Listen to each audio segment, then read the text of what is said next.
All right, so like I said, on the next page, you can see over here on the screen, pithily described in the one of the rock edicts, rock edict number 13. He describes the Kalinga war as 150,000 were therefrom captured, 100,000 were there slain, and many died. Okay, so these are the counts. I mean. So according to the Buddhist tradition, Ashoka was converted to Buddhism by the venerable monk Upagupta shortly after the Kalinga war.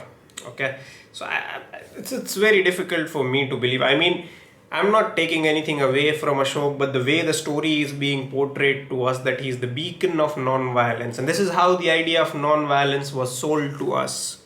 Okay, keep in mind the idea of non-violence has it's not innate to our civilization. It has either come from outside, the pacifist nature from the Old Testament or the New Testament, the Bible, or it has come from here. Okay, now there is a reason why these liberals and all the others, they quote Ashoka a lot, because it fits their template. Okay, so prior to conversion to Buddhism, what was the religion that Ashoka professed? That is a question that we must ask. Okay, it was not all of a sudden that and throughout his entire life he was an atheist or an agnostic, or he did not believe in God, and suddenly after the Kalinga war he started to believe in Buddhism. Okay, but these are the questions that we must ask.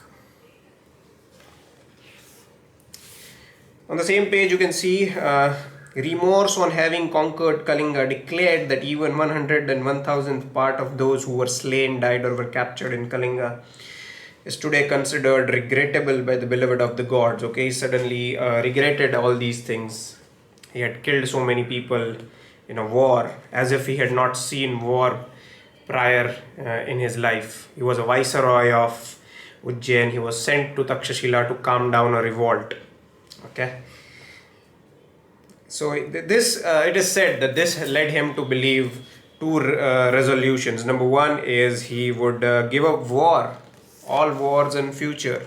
Okay, and this inevitably will lead to the downfall of the Mauryan Empire altogether.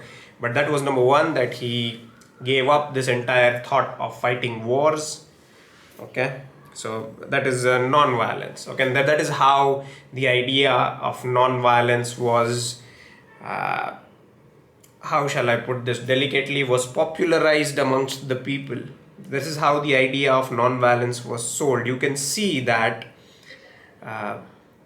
even in the history textbooks of the liberals. Okay, Ashoka will be given a very big chapter, or at least more content than the other contemporary rulers. Why? Because it fits that template.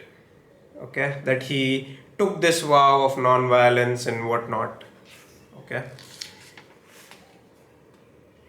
next up, that was number one. He intended on giving up violence, and the other one that he intended to give up was he will not conquer other territories through arms. He will conquer other territories through dharma. Okay, he used the word dharma. Isn't there a Buddhist word for dharma?